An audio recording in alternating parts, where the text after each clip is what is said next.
Hey everybody, welcome back to another episode of the Read Step. I am your host Isaiah Ruiz, and we got a pretty big game to cover. I'm a little bit late, but we're gonna talk about the Monday Night Football game between the Minnesota Vikings and the LA Rams.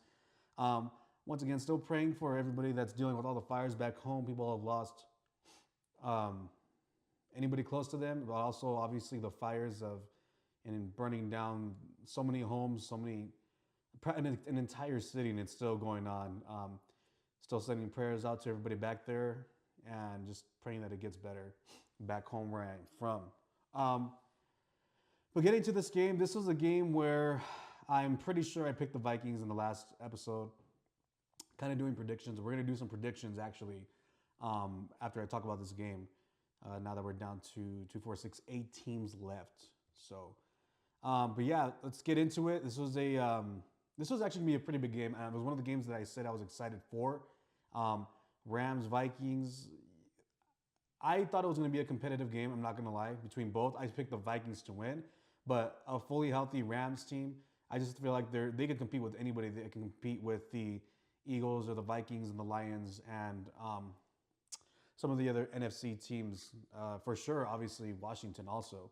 Um, I didn't originally though. I didn't pick them to obviously. When I say compete, I mean like really go head to head and battle it out. Not so much go to the Super Bowl, but my thoughts might have possibly changed after this game. So getting right into it, the Vikings lose to the LA Rams 9-27. Didn't even score a touchdown. Actually, no. Sorry, the Vikings did score a touchdown, but 9-27 was your final score here. And it was just from the jump, you could see it. Anybody that did watch the game, you know exactly what I'm talking about. We're going to get into that right now in a second. But first, starting off with the Minnesota Vikings, Sam Darnold. Um, Last week or 2 weeks ago now, was probably the worst game of the season for him, especially in losing that fashion and losing to the Lions, giving the Lions the number one seed. Um, this one was worse, and I'll get to why. So Sam Darnold's stat line was 245 yards. He was 25 of 40. He had one touchdown, one interception. He was sacked 9 times, I believe, on 82 dropbacks, if that number is correct. But he did get sacked 9 times. Aaron Jones, 13 carries, 48 yards. TJ Hawkinson with leading receptions with 5 catches, 64 yards, and the only touchdown. Um, Going straight into it, so the Vikings, for anybody that didn't watch it, the Vikings got absolutely bull rushed and they got chest pieced by Sean McVay and the defense of the LA Rams. Sam Darnold was sacked 9 times, like I mentioned. 6 of those were in the first half, 3 of them in the second half. And many of those were he was just holding on to the ball too long. Some people want to be especially in the media, are trying to defend him, saying he wasn't to blame. He was. Dan Orlovsky, if you ever see this, you probably won't, but if you ever see this, shut your ass up. You don't know what you're talking about. No. Yeah, sure, you played in the NFL, but you weren't even half the type of player that Sam Darnold was. Anyways, no, a lot of those sacks were Sam Darnold's fault. Holding onto the ball a little too long, should have gotten rid of it. I also noticed too, and I understand that in the NFL, you definitely, and probably in college too, you get in any level of football, really, you get as a quarterback, you got your reads, you got your first, second, and third. But I just feel like he was looking a little bit too much towards. I feel like he was looking a little too much to Justin Jefferson, if I'm being quite honest, looking a little bit too much in his direction, causing him to hold on the ball a little too long. Jefferson's going to be double teamed, triple teamed every game that he plays in, obviously, and I feel like he was just looking a little bit too much to Jefferson, not finding guys open sooner or checking the ball down. So that was definitely on him. That was definitely on Sam Darnold, and Sam Darnold just really he still needs to develop. I think it's clearly shown that he still needs to develop. I don't think he's a bad quarterback. I think he cost himself money, but I think he, like I said, still requires some development. I don't really know where he goes from here. Some people are saying, bring him back another year on like a franchise tag, or give him a smaller contract, maybe give him a Baker Mayfield contract or something, maybe a little bit less than that. Some people are saying, maybe go to teams that need a quarterback. Like I've seen some people say the Saints, but I don't, maybe possibly, but he can obviously go back to, San Francisco, be a backup there. Another popular team is my team, the Steelers. I wouldn't want him. Not at this point in his career. I don't think He has what it takes to really win the big game, and the big game is the Super Bowl, and that's what the Steelers chase every single year. So I don't think we will be a good fit, and I hope we don't get him. He's a better quarterback than anything we've had in the past 4 years since Big Ben left. But Sam, you know, it's unfortunate. He's a former Trojan, and I'm a big fan of his. I saw him play in college a lot. Obviously, won that Rose Bowl for us, but I think he's prone to still making mistakes, whether it be throwing interceptions or holding the ball a little bit too long, like I mentioned, getting sacked and taking a lot of big hits and big sacks. So, you know, well, I think he needs some time to develop, and he's not a number one guy for postseason purposes. You know, as far as going into the postseason, looking for somebody to elevate you to that next level. Unfortunately, he's just not that player just yet, and it's kind of hard to say just yet because he is 27 years old. But overall, he still had a great year. Led his team to 14 wins. I think he was a really good quarterback for J.J. McCarthy really to look up to. He's been in the league for a long time. Probably showed him the ropes, how to be a professional, how to get into how to learn the system, learn an offense. You know, professionalism, getting to everything on time, which a lot of those things that you would figure are very common sense. But I mean, some quarterbacks, some people in the NFL just don't really pan out that way in it. But what I'm saying is, it really is beneficial when you see, like, you guys see guys like Jordan Love, and you see guys like Patrick Mahomes had to sit down a minimum of a year in their rookie year, and with veteran quarterbacks above them, and showing them how to do everything correctly. And I think J.J. McCarthy is actually going to benefit from it. And if he does start next year, and it looks like he is, you can bet that he's going to. J.J. McCarthy will be better off next year than if he was to start this year. Who knows if he was to get to 14 wins? I don't think he would have. I think it's really tough for rookie quarterbacks to win any double-digit game. I mean, unless you're Jaden Daniels, but it's really tough for quarterbacks to go in and do what Sam Darnold did with this team, going 14-3, fighting out for a number one seed at the last week of the season against your main rival. So, you know, tough year, tough way to end the year for Sam. Tough way to end the year for the Minnesota Vikings. It's been constant disappointment in the postseason for the Vikings themselves, but I always forget their head coach's name. I'm so sorry. Kevin O'Connell, I believe is his name. Kevin O'Connell, yeah, I got it right. See, I remember it. I remember enough. Kevin O'Connell, another disappointing year in the postseason for him. Jay Jetta's same thing. He signed that contract, so he's still got some time left, but. You know, you got some good pieces here. You got Aaron Jones, Cam Akers for the little bit he does play. Sometimes he does make some plays for the Vikings, but T.J. Hockenson, Justin Jefferson, you got Jordan Addison. I mean, they got some pieces on the offensive side of the ball that they can really use and make a good run. And their defense ain't that bad either. But that's just really all I had to say. I mean, the story here for the Vikings is really going to be on Sam Darnold. It was a big year for him. 2-3 weeks ago, he was getting a lot of water and whatever poured on him for putting them into contention to battle it out the following week against the Lions for the number one seed. And now let's call it what it is, he lost out on a really big bag he could have gotten going into this offseason as a free agent, even if he was to come back. And unfortunately, he's not going to get that anymore. So, you know, we'll see where it goes from here. We'll see how he ends up doing. But that's the story for the Vikings right there. Now, as far as the Rams, like I said, if a fully healthy Rams team, Stafford, Puka Nacua, Cooper Kupp, Kyren Williams, and then that defense, and we saw what that defense did, they can go toe-to-toe with anybody. And now I really do think they can compete for a Super Bowl. I really do, at least to represent the NFC. Offensively, you know, you had Stafford, 209, 2 touchdowns. Kyren Williams, 76 yards on the ground. Tyler Higbee, before he got hurt, 58 yards. And Kyren Williams also had a receiving touchdown. So Nacua and Cooper Kupp, I mean, both of them combined for less than 100 yards on 6 catches between the two. But really the story is going to be on like I said, on the defense. The defensive line between Fisk, Byron Young, Kobe Turner, and a potential perennial Pro Bowler in Jared Verse. That defensive line, let me tell you right now, is going to be here to stay. All of them, I'm almost positive, all all of them are under 25 years old. I could just only imagine if Aaron Donald is on this defense. Man, if Aaron Donald is on this defense, if you think, and I was thinking about that because one of the biggest things about Aaron Donald, I think he wanted to retire, but I mean, having putting his body through so much, I mean, with these four guys alone, he could have taken some time off during each and every single game. Maybe take a couple plays off because you got four-headed monsters just tearing it up on the defensive side of the ball. Six sacks in the first half, completely obliterated the offensive line for the Minnesota Vikings. You had a couple of the DBs come in on blitzes and sacking Sam Darnold as well. That to me, I felt like were just chess pieces by Sean McVay. The coaching difference between the two was really well put on display. When calls were made, how calls were made, and you could tell it was just it was just bad all around for the Vikings and the Rams. It couldn't have gone any better. I mean, you had some guys safety no DB wise, Akello Witherspoon, Kobe Durant, who had a couple sacks in there, so as well to total up the total of 9 sacks. And it was just a beautiful thing to see it from a defensive standpoint. Plays were called beautifully. They were not relenting. They were not letting up. Guys were hitting. Guys were playing really hard.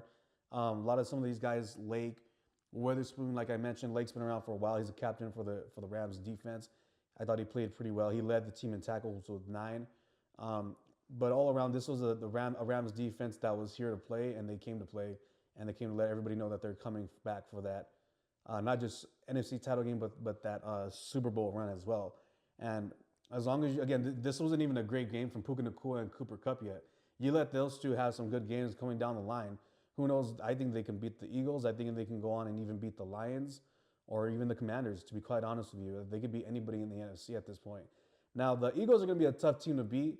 They're not going to be they don't have the same offensive line. They don't have the same set of offensive stars like the Vikings do. The Vikings, like I said, they have Justin Jefferson, the best receiver in the league, in my opinion, but they have Devontae Smith. They got A.J. Green, Saquon Barkley, MVP front runner in my book. They got 2 amazing offensive linemen and, Layton Johnson, and I forgot the other guy's name, the Samoan player. They're pretty good. The rookie center is even pretty good too. Obviously, Kelsey retired, but they got a rookie center is doing pretty good. And Jalen Hurts is back to looking like Jalen Hurts of 2 years ago. So they got a lot of things going for them, and I don't know if the Rams are going to be able to do that, what they did against the Eagles. I imagine no, but I do think that, again, they're going to be riding this momentum. They're going to be going into that game fully prepared, fully excited, ready to go, and trying to get after that quarterback again.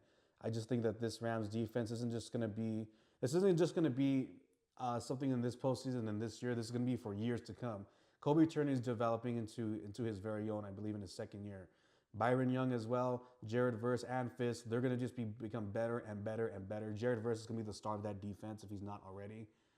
He's going to be the perennial Pro Bowler, like I said, all-pro first team. He's an absolute beast.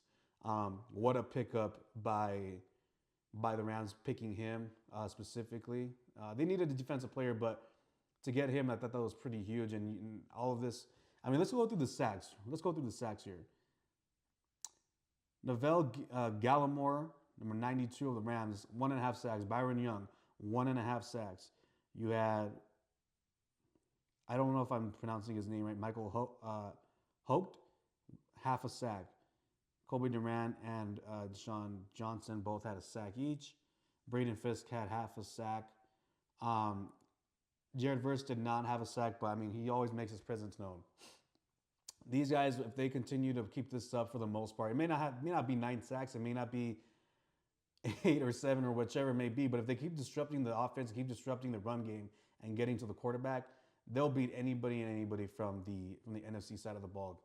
And it's exciting to watch. It's fun to see. I always, the Rams are a team. I mean, part of it is because I'm obviously from LA, but they're always a team to root for sure. They won the Super Bowl back in 2021. They have a chance to do it again throughout that time period. I remember Sean McVay thought about retiring at one point. Obviously, Aaron Donald did finally retire, but this defense is set up well. This team is set up well, and this offense wasn't even the ones that were going, really.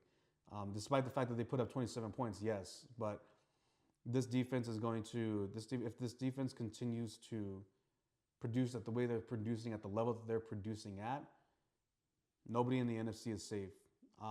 So that's kind of my take on the game. Hell of a game from like I said, the LA Rams. Gonna continue. They're gonna continue to get better. I think they're gonna continue to ride this wave. I continue seeing more sacks between those four down linemen right there that I mentioned: Fisk, Verse, Young, and Kobe Turner. So with those four guys right there, if they keep doing what they're doing, that defense is going to be great. This whole entire postseason is going to bode well for the offense because they're going to get the defense off that. They're going to get the opposing team's offense off the field very quickly, if not continue to cause turnovers. Now, going to the final 8 teams, let me give a little bit of predictions. I'm not going to make this too long, but I do want to talk about the last 4 games remaining. So first, we got the Chiefs, Texans. Everybody's praying on the Chiefs' downfall, of course, once again. The Chiefs are going to host the Texans in the divisional round. A little bit of a rematch from 5 years ago now at this point. 5 years ago when they played, I believe, in the wild card. Yeah, I believe they played in the wild card when the Texans were up 24-0 and the Chiefs came all the way back and beat them. So my prediction, I got the Chiefs winning, obviously. The Texans are a great team. I believe that they have a really good head coach, somebody that's, again, second year as a head coach, second straight year going to the playoffs, and making a really good run. I think last year they made it to the divisional round also, but they lost to the Ravens. But this is a really good up and coming Houston Texans team. You know, they lost their 2 best receivers, Diggs and Tank Dell. They got Nico Collins, who's a really good number 1 receiver, a certified number 1 receiver in the NFL, and in my book. And you know, despite that, I kind of have a little bit of like as a Laker fan, I remember watching KD and Russ and Harden in like 2010, 2011, around there, and the Lakers would beat them in the playoffs every year. They were so young, I'm not going to say they barely knew how to walk, theoretically speaking or figuratively speaking, because even as young as they were, all those dudes were all studs, as young as they were, just like this Houston Texans team. But you could tell like it was still they just needed 1 or 2 more years to develop. And I knew they were going to go back and end up beating the Lakers with Kobe and Powell. And that's exactly what they did. The Houston Texans kind of remind me of that. You got C.J. Stroud, in my opinion, one of the top 10 quarterbacks in the league. He's going to develop eventually into a top 5 quarterback. Nico Collins, you got Tank Dell. Hope and pray that he doesn't get injured as much, but Tank Dell, Stephon Diggs, we'll see if he re-signs. Don't know if he will. Don't know where he's going to go, but you know, maybe he re-signs. Maybe he liked it in Houston and he wants to run it back with them. But they're really good at developing young talent. Will Anderson Jr., one of the best outside linebackers in the NFL. They got Grenard from the Vikings last year. He's a really nice, solid piece. They got Kalen Bullock from USC, the rookie safety who put on a splash. First team All-Pro. Derek Stingley Jr. out of LSU a couple years ago. They got a really, really nice team here, and they have the team to beat the Chiefs, to be quite honest with you. But the Chiefs are the Chiefs. I'm not going to go as far as saying that the refs are going to bail them out. I'm not a hater. I'm just not. I'm a Mahomes fan. It's always, at this point, here's my take. I kind of want to see the Chiefs do a 3-peat because it'll be the first time in my lifetime in the history of the NFL where I could actually get to see that happen. So I'm kind of rooting for the Chiefs to win. I'm not going to lie with you guys. I'm kind of rooting for the Chiefs to win. But regardless, I got the Chiefs winning the game. I think Patrick Mahomes is Patrick Mahomes. You know, you don't root against that guy until it actually happens. Same thing with Tom Brady when he was in his peak, which was quite literally his entire career. So I got the Chiefs winning that game. I'd say the Chiefs probably win, I don't know, maybe 24-21. But I do know I got the Chiefs winning. It's the NFL, it's football. You never know the score. Sometimes it can be low, sometimes it can be super high. It's not college ball where it's really, really predictable. So, but we'll see. I got the Chiefs winning the game, though. The Bills and Ravens, the game of the week, in my opinion. The clash of the 2 MVP candidates right here. The Buffalo Bills with Josh Allen versus the Baltimore Ravens led by Lamar Jackson, likely the MVP frontrunner and might win his 3rd MVP, 2nd one back-to-back. I believe he's back-to-back, yeah, right? Yes, I believe it's back-to-back. What a game here. I hate both teams. I'm going to keep it up. I hate both teams. I don't like either or. But, if I had to pick, I don't know. Something tells me that, man, I really don't know. Like, part of me really thinks that the Ravens might win this one because they're on a bit of a tear. They want to come back. It seems like, and you know what too? It really seems like Lamar Jackson. Um, it really seems like Lamar Jackson. Sorry, give me 1 second. Got my brother calling me. Hold on. Yeah, it really seems like Lamar Jackson has finally figured out, instead of throwing the ball, let me just run it whenever I need to. And that's exactly what he did against my Steelers. I already gave my Steelers rant last week or the last video. But I think if he could figure that out, ain't nobody beating the Ravens except for maybe the Chiefs. But in the AFC, nobody's going to beat the Ravens if Lamar Jackson continues to run the ball, continues to run for first downs and touchdowns even, if he doesn't see anything down the field. I think last year we saw that he was just trying to force the ball a little bit through the air and wasn't utilizing his best resource, which is his legs. If he could do that against the Bills, even with Josh Allen is just as good, not as fast, but just as good on his legs as well when it comes to making plays. But this is going to be a good one. I think this is going to be a defensive battle. I don't see this being like back and forth. I could be wrong, but I don't really see this initially going into the game as the offensive battle going back and forth. Although likely, and most likely will. I just feel like both teams' defenses, they're both playing really well right now. And they both got both teams are really good defenses. The Bills certainly have for a while. The Ravens always have a good defense. And I think they're going to make really a point of emphasis. Like, I think the Bills are going to make a point of emphasis of making sure Lamar doesn't make those explosive plays on his legs. Josh Allen does not make those explosive plays on his legs. But if you do let both run all over the field, then that will turn into an offensive back and forth for sure. That I totally see happening. So, but with that being said, I'll say Ravens win. I can't really give a score, but I will say they win by at least a field. I'm sorry, no. Field goal, 3 points. I got the Ravens winning that one. I think it's going to be a repeat of the AFC title game, Chiefs versus the Baltimore Ravens. That's going to be an exciting matchup in itself if that is the case. And if the Bills and Chiefs play, we got Josh Allen versus Patrick Mahomes again. Who knows how many times already? I mean, it's been. That would be absolutely insane.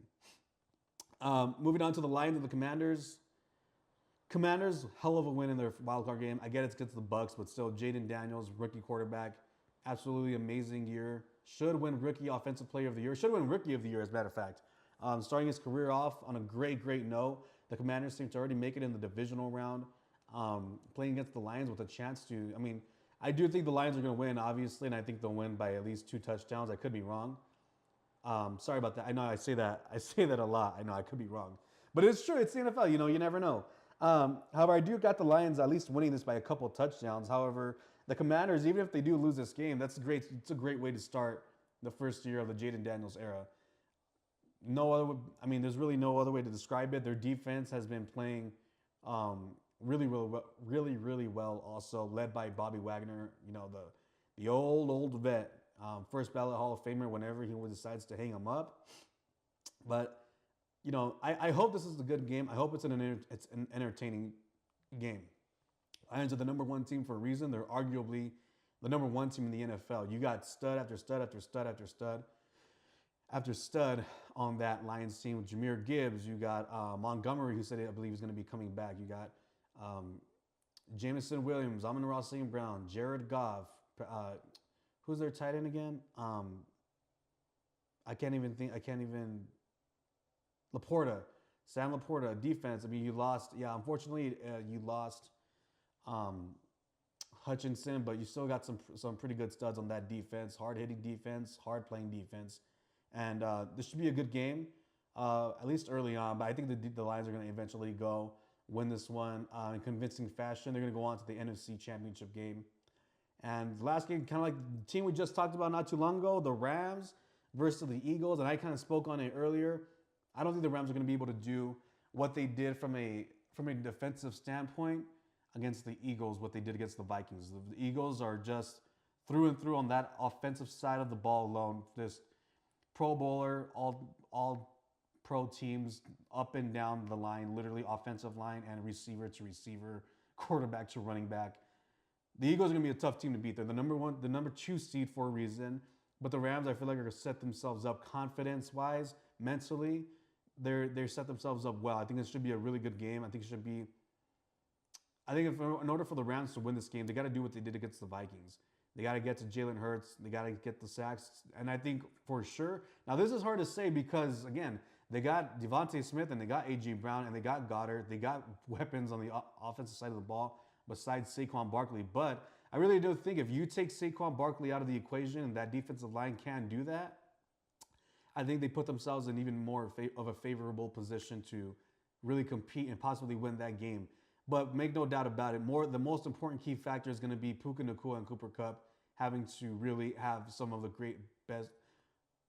best game of the season for them in order to win this game. It has to be. In order for them to get to that next big game of the season, they have to have their best game of the season, this game against the Philadelphia Eagles. And the defense needs to hold and minimize Saquon Barkley to a very, very small amount of yards for sure on the ground or even through the air on some passes. Can't let Saquon if you let Saquon and everybody else on that offense get going, it's going to be over very, very quickly for the LA Rams, and it's going to be a rout. So those are my predictions, though. I'm excited for the divisional weekend. We have some pretty exciting games coming up here, and I'm not just saying that. I mean, come on, Bills, Ravens, Chiefs, Texans, Lions, Commanders, and the Eagles and the Rams.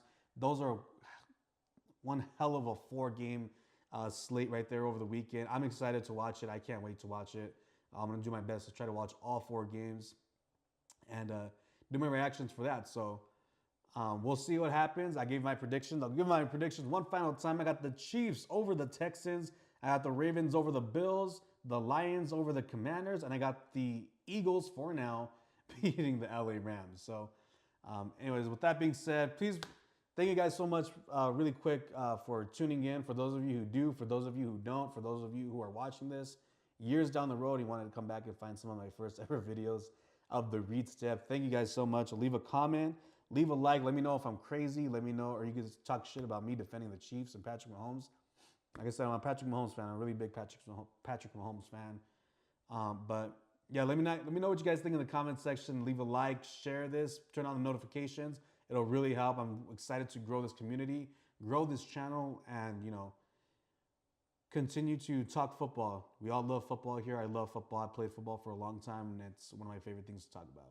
Anyways, thank you guys so much for tuning in. We'll catch you guys on the next show. Peace out.